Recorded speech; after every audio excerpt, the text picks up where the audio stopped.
Kembali di Pilihan Indonesia, pemirsa, pemerintah kembali menyebar bantuan sosial Bansos di tengah masa kampanye pemilu 2024 ini. Bansos baru namanya ya. Pada kali ini Bansos berupa bantuan langsung tunai BLT sebesar Rp200.000 per bulan selama Januari hingga Maret. Pencairan Bansos tunai untuk 3 bulan tersebut bakal dirapel di depan, tepatnya pada Februari mendatang. Bansos BLT menambah deret bansos lainnya yang diseluruhkan pemerintah di awal tahun ini, bahkan di tengah masa kampanye pemilu 2024. Beberapa program bansos yang akan berlanjut dan dicairkan di awal tahun ini adalah bantuan beras, pangan, hingga program Keluarga Harapan atau PKH. Kita akan jabarkan ke Anda pemirsa untuk lebih lengkapnya yang kami kutip dari cnnindonesia.com. Berapa kisaran yang diterima per bulan? Ternyata Rp200.000 per bulan yang akan diterima oleh Keluarga Harapan. Sebarannya atau yang akan diterima adalah sebesar Rp200.000. Ini pernyataan dari Erlangga Hartarto menyebut bahwa ini akan dievaluasi selama 3 bulan. 3 bulan pertama akan diterima, akan dievaluasi ke 3 bulan berikutnya. Diberikan nanti pada Februari mendatang sebesar Rp200.000. Ini menyasar ke 18,8 juta keluarga penerima manfaat atau KPM yang akan mendapatkan BLT ini. Apa kategori yang akan didapatkan? Apakah saya akan menerimanya enggak ya? Anda bisa cek di website indonesiabaik.id karena ada kategori yang akan dipaparkan di sana, yaitu keluarga miskin. Nanti akan ada juga turunan dari keluarga miskin tersebut. Ada yang mempunyai anak di status SD, SMP, sederajat SMA juga dengan status keluarga miskin, dan juga ibu hamil, disabilitas, dan juga lansia di usia 70 tahun yang berstatus sebagai keluarga miskin. Dan Anda harus bubuhkan nomor KTP Anda dalam website indonesiabaik.id. Dan jika kita ulas lebih dalam lagi untuk berikutnya, untuk 3 bulan berikutnya tentu Anda ditotalkan untuk menerima adalah Rp600.000. Ini statement dari Sri Mulyani Indrawati selaku Menteri Keuangan yang menyebutkan untuk 3 bulan tersebut total APBN atau anggaran yang dikeluarkan pemerintah adalah sebesar 11,25 triliun. Ini sudah disetujui oleh fraksi DPR sehingga ini sudah masuk APBN yang dikatakan oleh Sri Mulyani juga APBN-nya ini fleksibel. Di mana untuk BLT ini sebagai upaya agar daya beli masyarakat tidak turun di tengah situasi gejolak domestik dan juga gejolak dari global, karena ada krisis pangan yang disebutkan oleh pemerintah dalam kondisi ini ya. Kita akan lihat juga untuk sumbernya dari APBN seperti yang saya katakan tadi, ditambahkan oleh Febrio Kacaribu, Kepala Badan Kebijakan Fiskal Kemenq, bahwa ini sebagai shock absorber gimana situasinya mendadak jika situasi yang tidak memungkinkan untuk daya beli masyarakat dalam situasi krisis pangan, APBN-nya akan dikeluarkan dalam bentuk fleksibel. Itu dari sumber yang dikucurkan dari APBN. Ternyata pemirsa, tidak hanya BLT yang diberikan selama 3 bulan yang dirapel pada bulan Februari mendatang. Joko Widodo dan juga sejumlah perangkat menterinya ini memberikan beras seberat 10 kg untuk 22 juta penerima KPM. Sehingga harus dibedakan ya antara BLT yang diterima oleh 18,8 juta KPM untuk beras ini 10 kg akan diterima per bulan hingga Juni 2024 sebanyak 22 juta penerima manfaat. Itu tadi saya ulas soal siapa saja yang berhak mendapatkan BLT dan juga beras 10 kg hingga Juni 2024 mendatang. Sementara itu, Sekjen PDIP Hasto Kristianto juga menegaskan bahwa pembagian bantuan sosial Presiden Joko Widodo dan sejumlah menterinya jelang Pilpres 2024 syarat dengan kepentingan politik untuk menangkan paslon nomor urut 2 Prabowo Gibran. Hasto mengatakan sejumlah dana telah ditunjukkan Presiden Jokowi dalam mempolitisi Bansos. Hasto juga mengingatkan Presiden Jokowi untuk menjaga integritasnya sebagai kepala pemerintahan dan juga gencarnya bagi-bagi Bansos ini jelang Pilpres 2024 dimulai dengan beredarnya foto beras Bulog yang ditempel stiker Prabowo Gibran Isu merapel bansos bulan Maret namun dibagikan pada bulan Februari sebelum Pilpres hingga tak disertakannya Menteri Sosial Tri Risma hari ini dalam pembagian bansos ke masyarakat menjadi sejumlah tanda yang disoroti oleh PDIP soal politisasi kebijakan bansos oleh Presiden. Hasto juga menilai 3 tanda tersebut menjadi indikasi penyalahgunaan kebijakan bansos oleh Presiden Jokowi, meski Presiden Joko Widodo tidak pernah menyebut secara eksplisit soal keputusan pembagian bansos. Bagian bansos jangan dipolitisasi. Dan ini seharusnya di dalam tata pemerintahan negara yang baik menjadi ruang lingkup dari Kementerian Sosial. Dengan mengingat Ibu Risma ini sosok yang memiliki integritas tinggi, beliau tidak mau data-data bansos ini dipakai untuk kepentingan politik partisan. Apalagi untuk memperjuangkan kepentingan keluarga. Maka kemudian mengapa dengan sikap Ibu Risma yang sangat kokoh pada integritas itu, lalu Ibu Risma tidak diajak. Termasuk di dalam kebijakan Raskin. Sehingga beras untuk rakyat miskin yang dari Bulog kemudian muncul gambar pasangan 02 Prabowo Gibran. Ini penyalahgunaan. Pemirsa, Presiden Joko Widodo dan menteri-menteri yang tergabung dalam tim kampanye pasangan Capres-Cawapres Prabowo Gibran kian gencar membagikan bansos jelang pencoblosan yang tinggal 2 pekan lagi. Benarkah bagi-bagi bansos jelang pencoblosan menjadi alat pendongkrak suara? Bergabung malam ini bersama kami melalui sambungan daring dengan Bang Saleh Daulay, Wakil Sekretaris TKN Prabowo Gibran. Selamat malam, Bang Daulay. Selamat malam, Assalamualaikum warahmatullahi wabarakatuh. Hadir Bang Andreas Parera, politisi PDIP. Selamat malam, Bang Andreas. Malam. Dan juga bergabung Pak Ratno Sulistianto, Direktur Eksekutif Indopol. Selamat malam, Pak Ratno. Selamat sehat. Malam, Mas. Langsung saja saya minta komentar dari Bang Daulay soal statement Pak Sekjen PDIP. Bang Daulay, ada syarat kepentingan politik untuk memenangkan paslon 02 dengan gencar bagi-bagi bansos ini. Ya, pertama begini, bahwa memang bantuan sosial itu ada jadwal pemberiannya. Jadi karena itu memang pemerintah harus menyalurkan sesuai dengan yang sudah diagendakan sebagaimana yang memang selama ini juga sudah dilakukan. Jadi tanpa ada pemilu sekalipun, sebetulnya pembagian bansos itu sama selalu dilakukan seperti apa adanya sekarang ini. Nah, itu yang pertama. Kemudian yang kedua, kalau dikatakan bahwa Ibu Risma sebagai Menteri Sosial tidak dilibatkan, saya kira ini kurang tepat. Sebab data-data yang disebut tadi misalnya katakan yang menerima bantuan BLT untuk beras misalnya seperti itu kan 18,8 juta orang. Kemudian ditambah lagi tadi ada bantuan yang tambahan 22 juta orang. Data-data ini itu namanya DTKS ya, data terpadu kesejahteraan sosial. Data terpadu kesejahteraan sosial ini itu satu pintu adanya di Kementerian Sosial. Tidak mungkin ada kementerian lain yang mengambil data-data itu tanpa diambil dari Kementerian Sosial. Nah, sama dengan misalnya katakan PKH tadi. PKH itu datanya semua ada di Kementerian Sosial. Dan itu saya kira selalu diberikan. Itu kan orang-orang yang dapat PKH itu bukan pada saat pemilu saja. Dan itu terus. Dan karena itu saya katakan tidak mungkin misalnya ini dikategorikan sebagai politisasi bantuan sosial. Nah, kemudian saya juga perlu menjelaskan bahwa Ibu Risma sekarang ini justru mengelola banyak hal, termasuk diantaranya PKH sampai hari ini masih jalan. Kalau dikatakan misalnya Ibu Risma tidak terlibat, ya terlibat.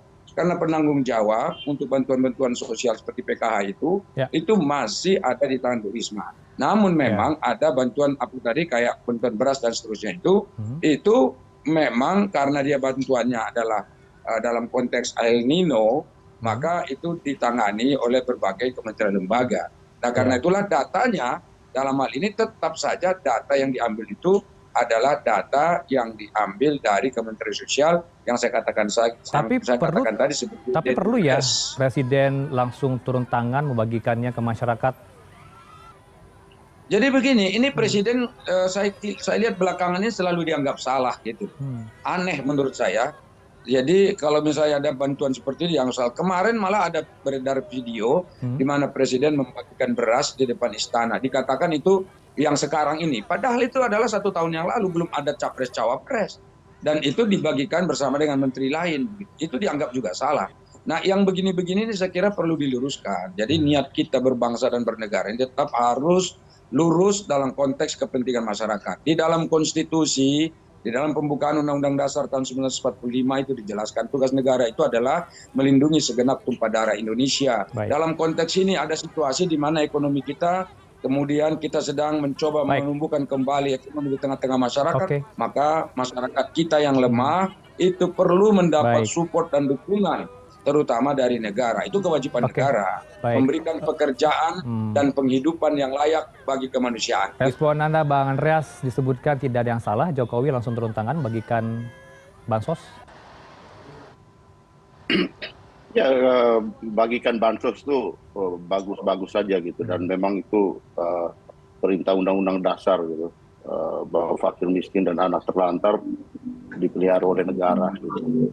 Dan bansos ini juga adalah uang rakyat, uang negara, sehingga ya saya kira hal yang baik untuk memberikan kepada masyarakat gitu.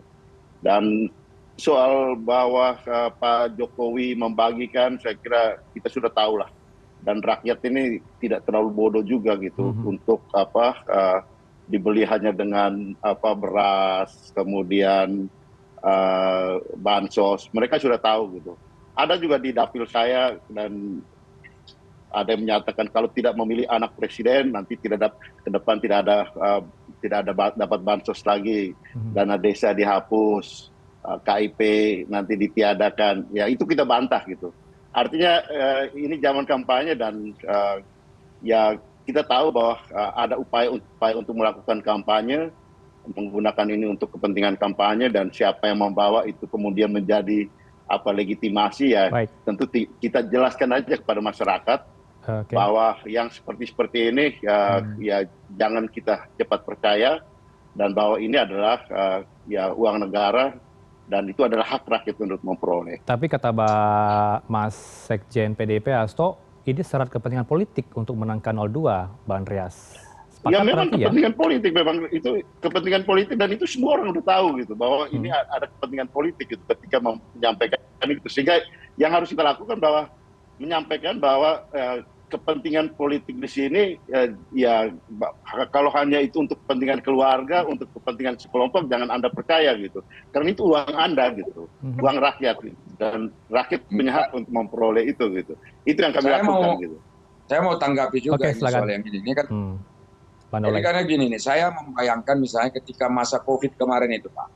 Jadi ketika COVID itu negara mengeluarkan kebijakan. Itu kebijakan politik juga, di mana negara memberikan bansos yang luar biasa besar. Dan ingat, Indonesia ini termasuk stabil, ekonominya stabil, kemudian kehidupan sosialnya, kemasyarakatan di masa sulit seperti itu karena bansos. Bantuan sosialnya banyak sekali begitu. Nah karena itulah maka bansos itu tidak bisa kita katakan misalnya ini dipolitisasi untuk kepentingan sangat tentatif dan temporal.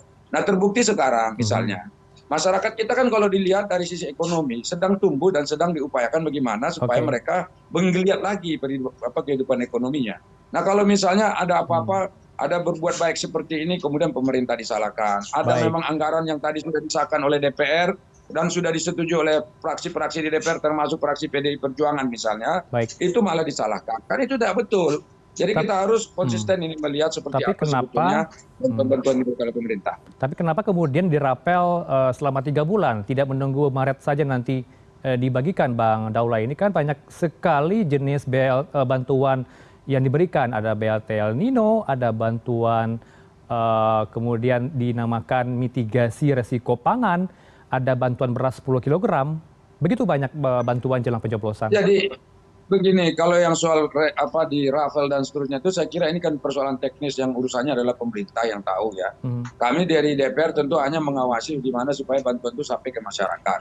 Tapi menurut saya, kalaupun dia di raffle itu justru menurut saya adalah untuk persoalan teknis bagaimana supaya ini bisa segera dilaksanakan. Dan kebetulan El Nino-nya sendiri kan sedang berlangsung sekarang ini. Jadi karena itu ya tentu di mana dibutuhkan itu segera misalnya diberikan bantuan.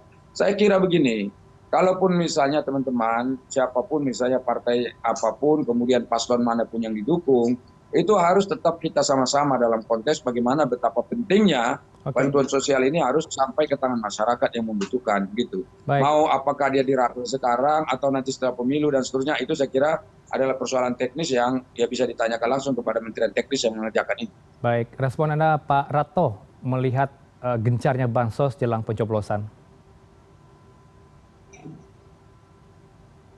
Ya, saya ingin menyampaikan begini, Mas. Oke, Karena silakan. Kami dari Polster, dari lembaga survei itu, kami itu survei 3 provinsi di awal Januari, Jawa Timur, Jawa Barat, dan Banten.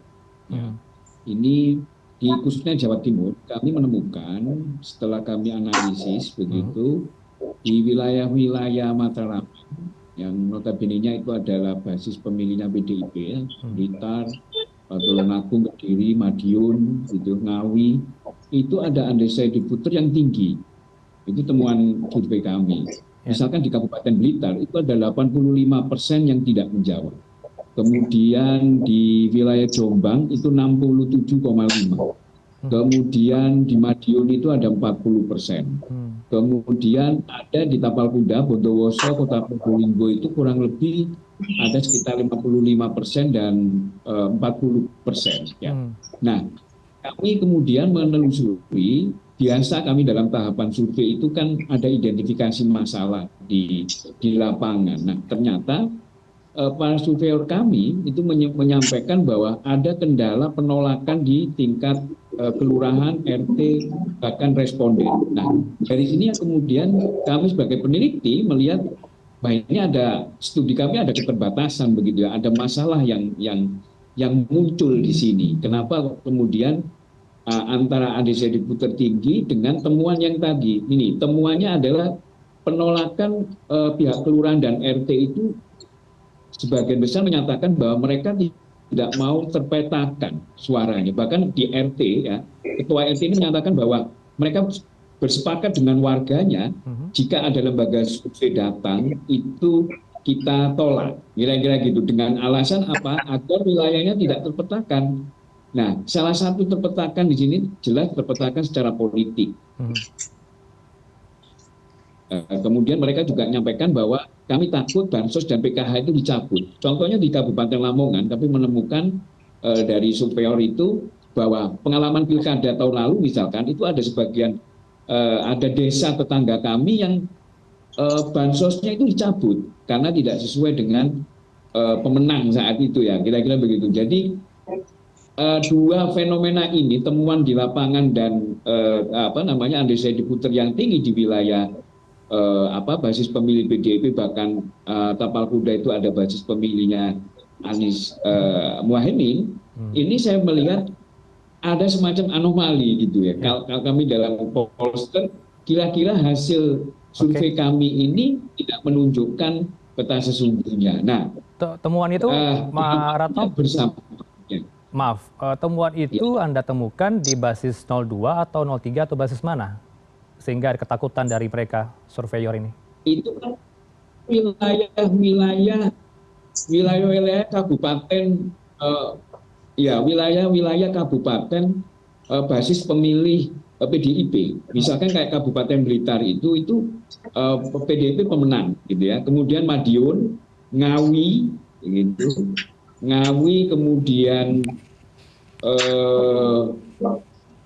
ada lagi Kota Malang, ya, kemudian Kabupaten Batu, itu kan dilihat dari 2019 itu pemilih PDIP tertinggi, gitu. Nah, saya melihat ini ada keanehan, kira-kira begitu. Kenapa di wilayah-wilayah basis pemilih PDIP ini mereka menyatakan tidak memilih, tidak, kalau dalam bahasa kuesioner kami itu tidak tahu dan tidak jawabnya tinggi.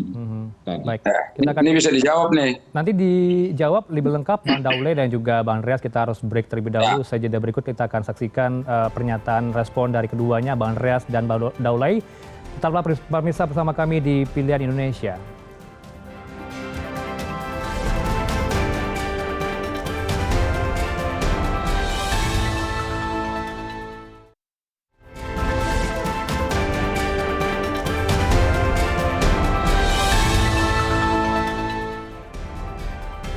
Anda kembali bersama kami di Pilihan Indonesia. Kita lanjutkan kembali dialog soal gencar bagi-bagi bansos jelang pencoblosan. Pemirsa masih bersama Bang Saleh Daulay, Wakil Sekretaris TKN Prabowo Gibran, Bang Andreas Parera, politisi PDIP, dan juga Pak Ratno Sulistianto, Direktur Eksekutif Indopol. Saya minta respon Bang Saleh soal statement tadi. Ada ketakutan dari responden Indopol ketika disurvei, takut dipolitisasi. Silakan Bang Saleh. Ya kalau begitu modelnya surveinya itu nanti takut nggak valid loh. Kalau warga nggak jawab bagaimana coba? Tiba-tiba nanti ada hasil survei begini. Sementara tadi masyarakat nggak jawab. Ya kan mungkin orang udah bosan juga ini survei terus di mana-mana. Sekali seminggu keluar hasil survei. Capek orang, itu satu. Yang kedua begini Pak. Tidak ada itu tiba-tiba perubahan data penerima bantuan sosial. DTKS itu pemberiannya itu data itu Pak itu diverifikasi bolak-balik. Saya itu pernah jadi ketua Komisi 8 dulu Pak. Jadi saya tahu persis dulu zaman saya itulah pertama kali kita buat satu pintu data kemiskinan. Data terpadu kesejahteraan sosial. Nah karena itu kalau ada orang bilang kalau kamu nggak milih si A, si B, si C dan seterusnya. Kemudian kamu nggak dapat, itu nggak mungkin. Contoh saya kasih tahu nih. Saya ini anggota Komisi 9 mengurusin masalah kesehatan. Di mana salah satu bantuan sosial di situ adalah BPJS Kesehatan Gratis. Ya, BPJS Kesehatan Gratis itu penerimanya sekarang adalah 96,8 juta orang di seluruh Indonesia. Dan itu anggarannya 46 triliun setiap tahun. Anggarannya itu sudah disesuaikan dengan data yang 96,8 juta. Yang notabene 96,8 juta itu adalah 40% dari total penduduk termiskin atau katakan yang rendah penghasilannya di Indonesia. Nah sekarang mau dirubah, nggak bisa karena itu adalah ketentuan yang ada di dalam peraturan pemerintah. Nah karena itulah maka saya katakan nggak mungkin. Misalnya penerima PKH, jumlahnya misalnya berapa puluh juta orang setahun. Tiba-tiba mau dimasukkan, nggak bisa juga. Maka karena itu misalnya kami di DPR, kalaupun misalnya mengusulkan orang untuk menjadi penerima BPJS Kesehatan Gratis, ya nggak bisa. Harus tetap pakai verifikasi, harus tetap pengusulan. Malah justru yang menentukan boleh atau tidaknya menambah data itu adalah Kementerian Sosial. Nah itu ada mekanismenya di situ. Nah karena itu nggak usah takut lah masyarakat ini kalau ada misalnya ngancam, kamu tidak ikut memilih seseorang atau satu partai atau satu paslon tertentu, lalu bansosnya dihentikan, hanya nggak bisa. Termasuk beasiswa juga, KIP, KIS itu paket Pak. Ya termasuk BLT dan seterusnya saya yakin ini adalah data satu yang memang dikelola oleh Kementerian Sosial. Baik. Dan ingat sekali lagi kita punya penduduk 270 juta kurang lebih sekarang di seluruh Indonesia. Baik. Kalau misalnya ada ancam-ancam begitu bagaimana yang dari 270 juta itu diancam seperti itu misalnya nggak dapat bantuan sosial dan bagaimana mekanisme pengancamannya itu kan agak rame itu nanti urutannya. Nah, karena itu saya kira jangan sampai terlalu jauh lah untuk menafsirkan kesana kemari. Seakan-akan apa semua yang dilakukan oleh Presiden Jokowi salah. Emang selama ini bansos-bansos itu yang diberikan salah? Kan enggak juga, banyak yang membantu masyarakat. Jangan sampai masyarakat tuh khawatir diancam seperti ini, malah masyarakatnya yang tidak simpati dengan apa yang kita lakukan dalam kebijakan berbangsa dan bernegara ini. Bang Andreas, tadi disebutkan ada ketakutan justru di basis PDIP. Respon Anda? Di tempat saya ya kita meyakinkan ya, para pemilih ya untuk jangan takut, ini uang negara. Jadi kalau saya katakan terima kasih Pak Jokowi pilih Ganjar gitu, ambil bansosnya pilih Ganjar gitu. Nah ya karena masyarakat juga tahu gitu, artinya meyakinkan mereka bahwa ini adalah ya uang negara dan ini adalah hak mereka. Bahwa jangan sampai Anda hanya karena ini Anda takut dan kemudian tidak menggunakan hak pilih Anda gitu. Atau Anda harus mengikuti pesan-pesan yang disampaikan kalau pesan itu ada. Artinya karena memang muncul memang itu tidak terjadi yang Andreas. Ketakutan itu tidak terjadi. Kenapa? Sebenarnya. Ada. Jadi misalnya seperti ada yang mengatakan bahwa ya kalau tidak memilih anak presiden maka nanti periode berikut nanti tidak ada lagi bansos, tidak ada lagi KIP kuliah, itu ada. Sehingga oleh karena itu kami katakan bahwa ini tidak benar gitu. Itu tidak benar karena itu adalah perintah Undang-Undang Dasar. Nah kalau ada yang ya menyampaikan itu ya katakanlah ya terima kasih Pak Jokowi tapi nanti kita pilih Ganjar kan. Nah, Baik. seperti itu. Dan kebetulan pemilih-pemilih saya tidak terlalu takut gitu. Oke. Jauh lebih berani, dan saya yakin bahwa masyarakat Indonesia sekarang tidak sebodoh dulu lagi gitu, yang bisa dengan serangan fajar. Ya seperti kita lihat gitu di banyak tempat ya datang, ya beliau datang kemudian diteriakin selamat datang Bapak, pilih Ganjar gitu kan. Seperti itu aja. Jadi take it easy, dan ya kita dorong untuk kemudian kita tetap yakinkan bahwa hak Anda adalah ya Anda jaga, dan kita sama-sama mengawal itu gitu. Baik, saya minta pandangan Pak Ratno, bagaimana Anda merespon soal bagi-bagi bansos Pak Jokowi ini diasosiasikan nanti untuk ke kubunya Prabowo Gibran? Begini ya, Mas. Saya tetap berangkat dari temuan di survei kami ya. Ini sebenarnya kami tidak Oke, suaranya maaf, boleh Kurang jelas. diulangi Pak Ratno lebih jelas lagi? Terima kasih.